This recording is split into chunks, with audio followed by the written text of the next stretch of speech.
Good Monday morning, my friends. It is Monday, and it's a little bit of a different week for me because I am working today. Normally, I am off on Mondays, and Doug usually takes every Monday off. But because of picking up Adam this week, we are both working today, so we are off on Wednesday. So that's good. What was I going to say? I just had a very, very sweaty workout, if you can't tell.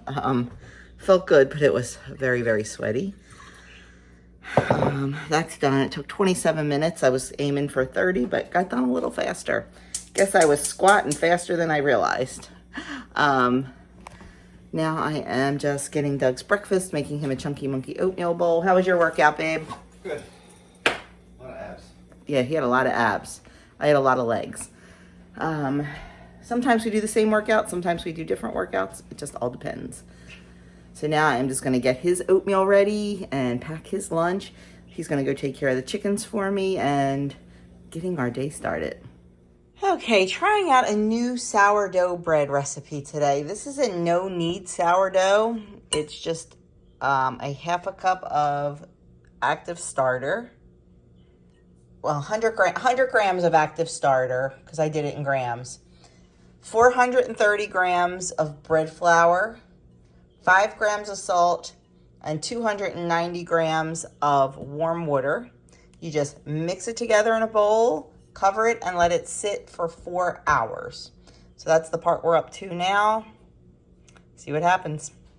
Okay, having some breakfast, and then Miss Sadie and I are going to head out to Walmart to pick up some staples for, I want to do some recipe testing today, and I need to pick up some white wine vinegar, and there was something else on my list. I forget what it was. Frozen cherries. And I have 2 prescriptions to pick up at Walmart.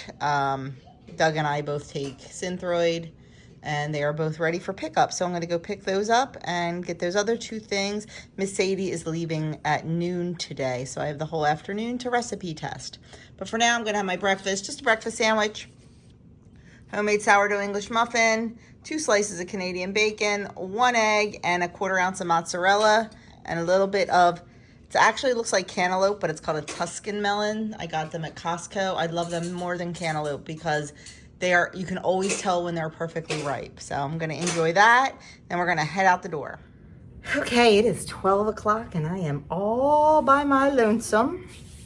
So I am going to work on this new sourdough bread recipe. I don't know. I'm not impressed yet. We'll see. It only has a 4-hour ferment, a 4-hour rest with no stretch and folds. So I'm going to throw a couple stretch and folds in. I don't know. It didn't rise, so I don't know.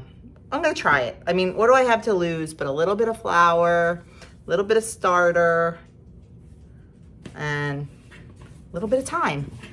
So let me show you what I'm doing. So here it is. It looks good, but like it didn't rise. Like this is it. So right now I'm just pulling it towards me and shaping it into a nice ball. A little bit more flour. Just to create tension because it makes a nicer loaf.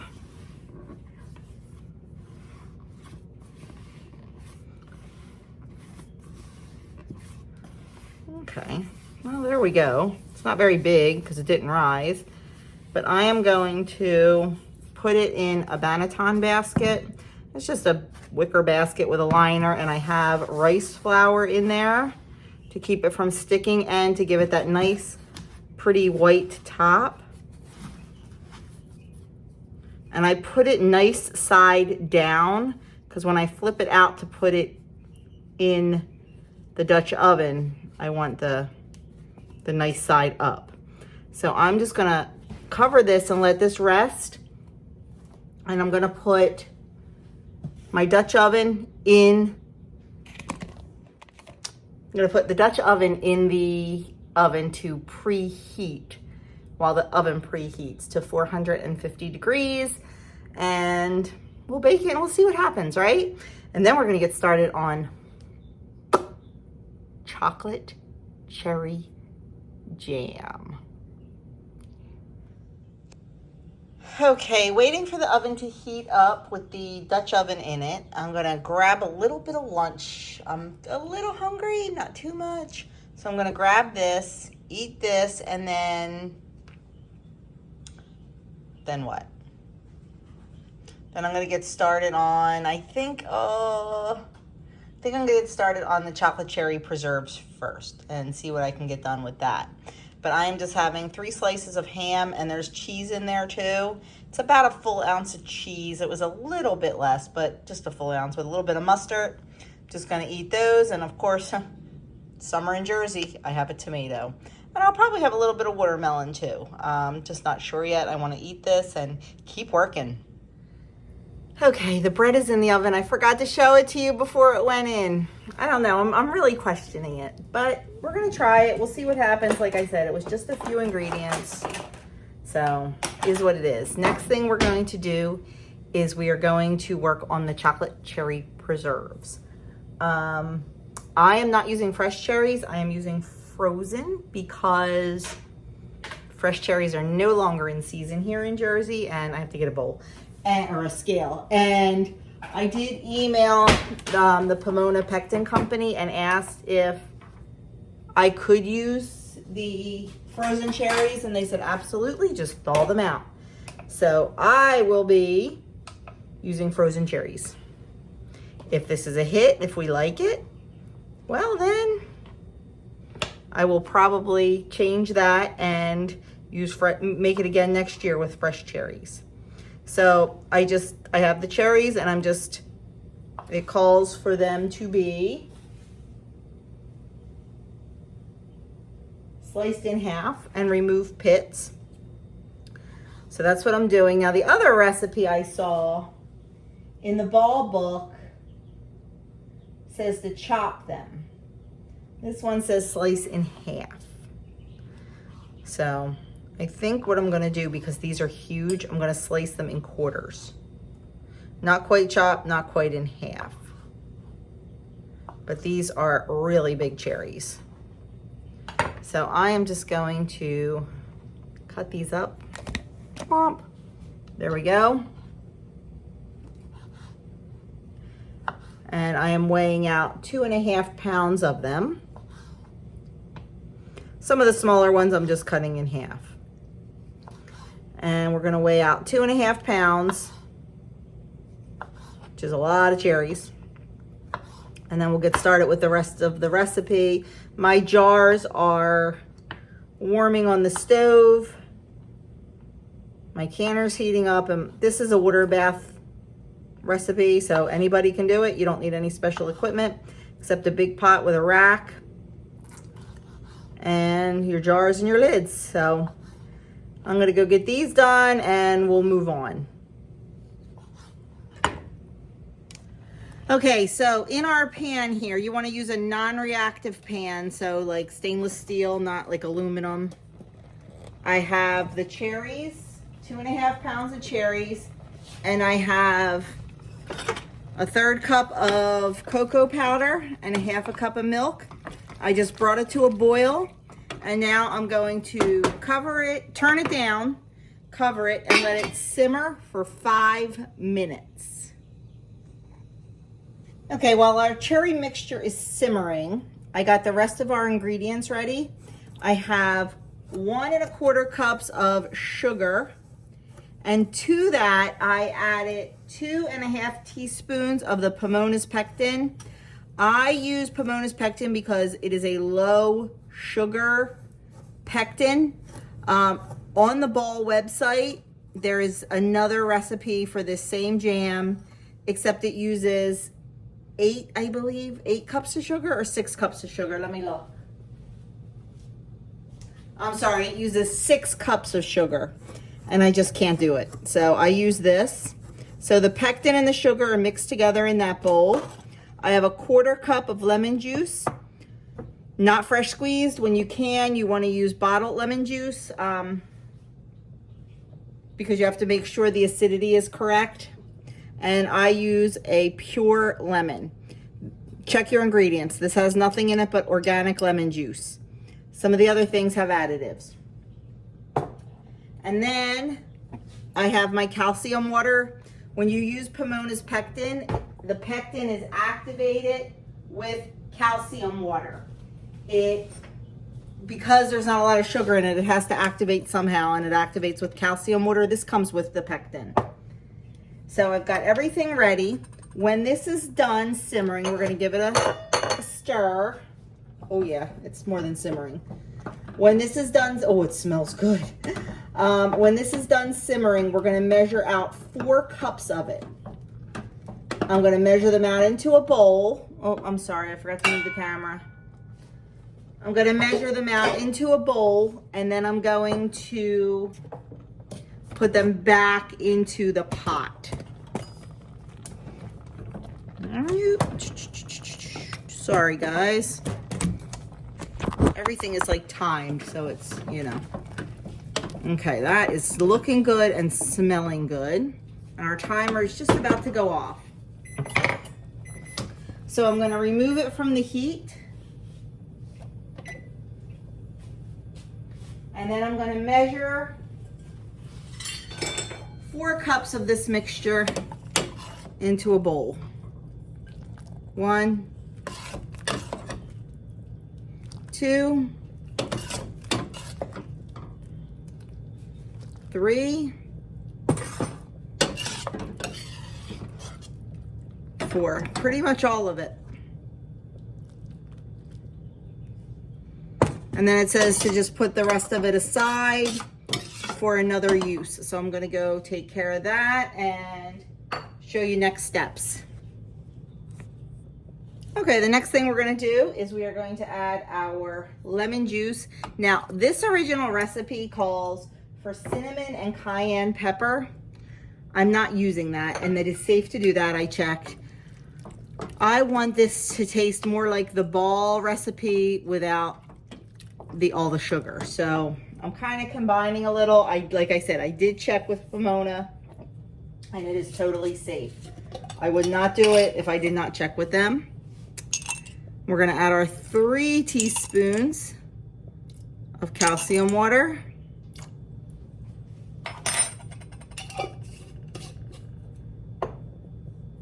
And we are gonna mix this well. We are gonna bring this mixture back to a boil.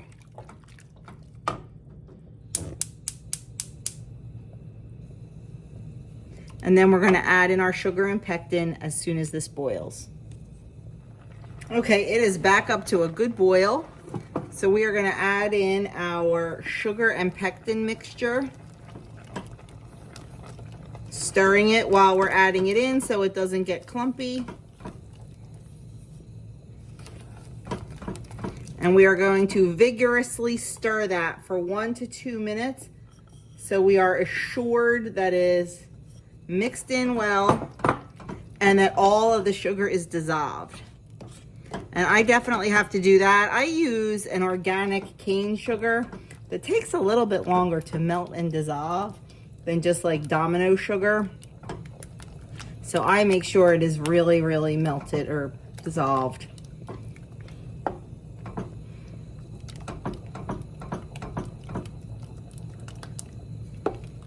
And we're just gonna stir that for another minute, minute and a half. Okay, it is all stirred in, and now we are gonna bring it back to a boil. Then as soon as it comes back up to the boil, we are going to remove it from the heat. So it's back to boiling. I'm gonna turn that off, and we are gonna get ready to can this up. You have seen me fill jars 100 times, so I am not going to be filling them all on camera. I will fill one just because I feel like I need to.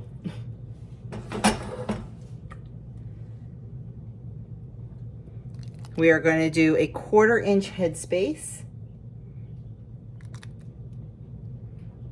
And I forgot my headspace tool. I left it downstairs.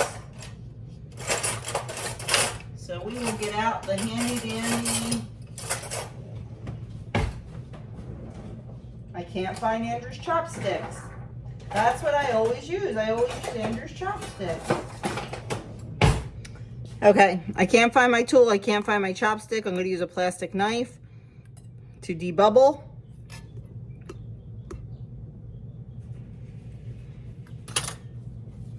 I'm going to wipe the rim of the jar and get our lid. Okay, I'm just going to grab one of my jar lids. You know, I've said it before. I'll say it one more time. These are my new favorite canning lids. They are by 4 Jars. It is a family-owned company right in the USA. Their lids, I have never had a lid failure yet. You can feel the difference between the metal in these and the metal in the leading canning jar. These are fantastic. So if you are a canner and you're looking for lids, I have a link and a discount code for you down in the description box. They are fantastic. So we are going to go fill the rest of these jars and get them in the canner. We are going to process them for 10 minutes and I'll show you when they come out. Okay, the chocolate cherry preserves are in the canner and my bread is out of the oven. I think I should have probably left it in a little bit more. I have a feeling it's going to be very gummy. It feels gummy. So I probably should have left it in longer. I left it in for the time it called, and I also don't want the bottom to get any darker. So, because I have to have this, I have to lower the rack one because of the height of the Dutch oven. So it feels really dense. So I am not sure how this is going to turn out. Okay, so we cut into the bread, and just as I suspected, the crumb's not great. It's a little gummy. I mean, it tastes delicious. Is it good, Andrew? Uh-huh. Oh, where are you? That way. It's good? Good job. Yeah, it's pretty good. It's just gummy. A little gummy. Yeah. Yeah, so I'm not sure if it maybe needed to cook a little longer. But like I said, I have issues with the bottom if it cooks longer. I'm not quite sure. I'm going to do a little research and find out because this recipe was so easy. My scoring didn't come out too great, but you can see a little bit, and I did get a really beautiful ear on it. So back to the drawing board, but that's okay. That's what it's all about. Recipe testing is recipe testing. So there was a little bit of the chocolate cherry preserves left, like just in the bottom of the pot around the funnel. So Andrew, oh, I don't want to get him, he's eating. I don't want to get him on camera. So he put it on a little piece of the bread and This one. I know, but I don't like to eat on camera. Nobody wants to hear us chew. That's true too. So I'll wait till you're done and you can let us know what you think. It's actually pretty good. Is it? I would eat that on toast. Like, that jam is pretty good. And I think it would also be good on, like, drizzled over oatmeal. Oh yeah. On cheesecake, on ice cream. So, it's just good. Yeah, it's different. It's very, very different. But don't you dare rip that ear off. I want it. No, you're not ripping the ear off my bread. Anyway, so back to the drawing board on the bread. Andrew gives the chocolate cherry preserves a thumbs up. Now that was just what was left in the pot. They've been through, a process. They're almost out of the canner for that. And we'll just let them sit for 24 hours. I got to go out. I forgot I had a whole bowl of compost. Well, not compost, but like watermelon rinds and corn on the cobs and cantaloupe rinds to give the chickens, and I forgot to do it this morning, so I'm going to go give that to them now. Then I think I'm going to get started on the bruschetta in a jar. Okay, so sat down for 10 minutes because I was tired. I'm going to start on the bruschetta in a jar, and I was going to start on dinner, and Doug texted me and said, "Did you make dinner yet?" or whatever. I said no. He said, "I have coupons for free Royal Farms chicken tenders dinner. So, and they expire today." He's like, "I hate to let it go." And I know it's hardly a step above fast food, but we love Royal Farms chicken fingers or chicken tenders. They are so good. And he has a coupon for a free 5-piece and like their potato wedges. Normally we get a 2-piece and split it. He has one chicken tender and I have one chicken tender because their chicken tenders are pretty meaty. So this is a 5-piece. So we'll get that and then he'll have lunch tomorrow. It's free. I'm doing it. I've been in the kitchen all day. And we were supposed to have salmon, and then I pivoted because I'm burning out on the salmon. As much as I love salmon and make it a million different ways, I'm burning out. So I took chicken out to thaw, and it's actually not even quite thawed yet. So I am going to make this chicken tomorrow night, or I'll cook it tomorrow. Yes, I'll cook it tomorrow and save it for Thursday, and then have what we're supposed to have tomorrow night, if that makes sense. So that's what we're doing. But now I am going to start on the bruschetta in a jar and just get 1 load of that made and just see how we like it. I am not sure I'm going to be able to make the chocolate cherry preserves to sell at my pop-up because they're expensive. They were very expensive to make. The cherries alone were $11. And it made 1, 2, 3, 4, 5 sellable jars. So the cherries were $11. The jars are $1 each. Yeah. I mean, they're just going to be expensive, and there are some people that will buy them. But I don't like to, I don't know. I like to have my things very affordable and high quality. So we'll see. But let's get started on this bruschetta in a jar. And I'm not sure what else I want to do. Not sure. Thought about messing with some more sourdough, but I might wait till tomorrow. I don't know. We'll figure it out together. Okay, so for our bruschetta in a jar, the first thing we need is 9 cups of chopped cored plum tomatoes, about 1 inch pieces. Mine are probably a little bit smaller than that, but we need that. Plum tomatoes work best because they do not have a lot of juice in them. You can use other tomatoes, but you need to drain them well, or it's just going to be very, very watery. So plum tomatoes are your best bet. So I've got that here. Then we're going to take some garlic, some dry white wine, some white wine vinegar, water, sugar, basil, oregano, balsamic vinegar, and we're gonna bring it up to a boil. So let's go do that now. So we have 5 cloves of garlic, 1 cup of dry white wine. I use cheap stuff because it's going in a, And then we need 1 cup of white wine vinegar. I just bought the Pompeian.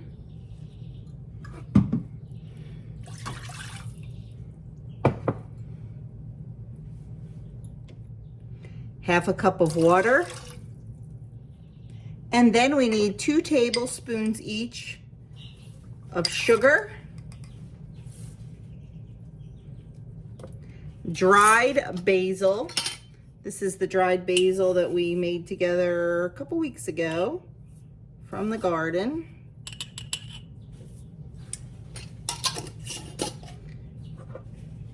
Then we need 2 tablespoons of dried oregano. Hope that's not too much for me. I'm not a huge oregano fan.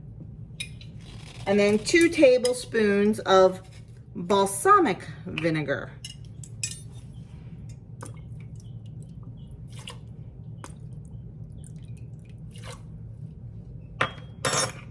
And then we're going to give this a stir. And we're going to bring it to a full rolling boil over high heat.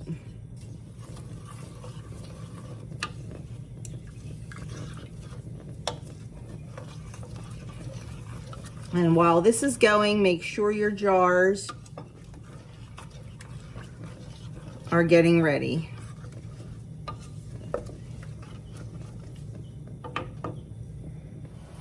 Okay, our vinegar, wine, herb mixture is boiling. I'm not a big fan of oregano, so I hope I like this. I'll have to see about maybe changing the oregano a little bit. So that is boiling now. So I am going to cover it and reduce the heat so it is a gentle boil for 5 minutes. Once again, I turned the camera off when I thought I turned it on. So I missed a bunch of this, but you've all seen me fill jars. This is just a little different. You actually raw pack the tomatoes into the jar and then put your vinegar wine mixture over top of the tomatoes.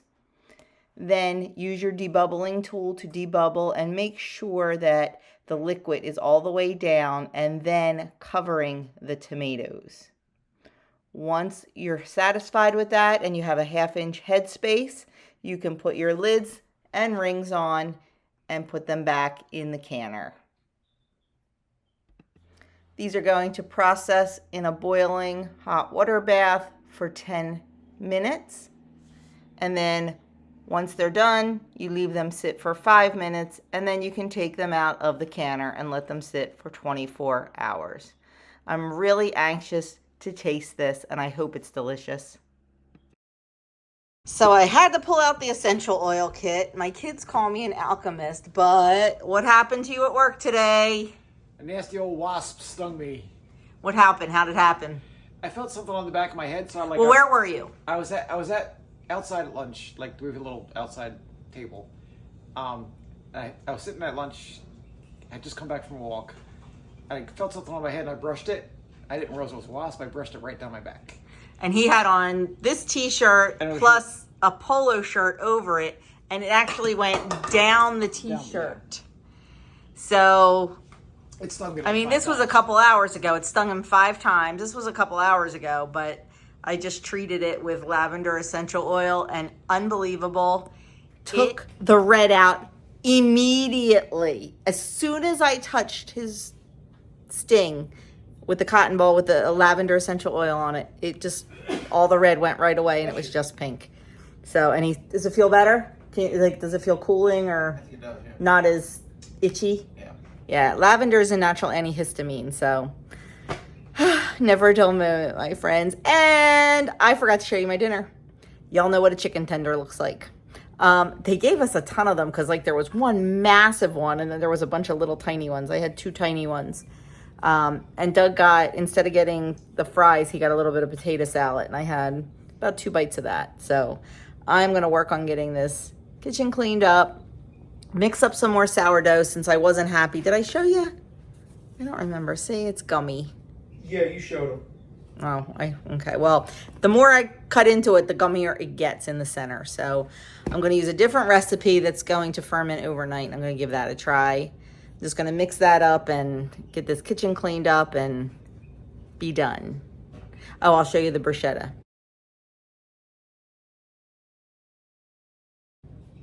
Okay, since I wasn't happy with that first loaf, I looked up another recipe, and this one's coming from the Feathered Nest. So I've got it resting now for 30 minutes with a wet towel over it. We'll give this one a try, and then I have one more I want to try tonight too. Because these are all long overnight bulk ferments. So I'm going to mix up one more. I don't know if you can see how high that is in the jar. So much starter. So I don't mind. And I have a lot of flour. So I don't mind experimenting until I can find just exactly, what works. Okay.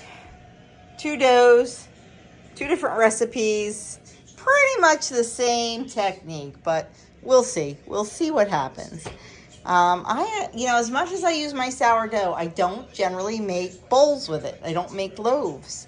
So we'll see. But I'm going to go clean up the kitchen and watch the Phillies game.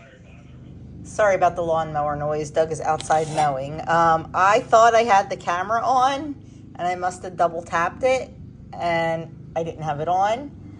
I had some extra diced tomatoes from the bruschetta in a jar, so I decided just to make some bruschetta in a bowl. I'm going to let this sit overnight, and we will either enjoy it for lunch tomorrow or along with our dinner tomorrow night. I didn't measure anything except the oil. There's tomatoes in here. And then I put in 2 tablespoons of olive oil. I put in a little bit of finely chopped onion. Just a little though, because raw onions bother Doug. But this little bit will be fine.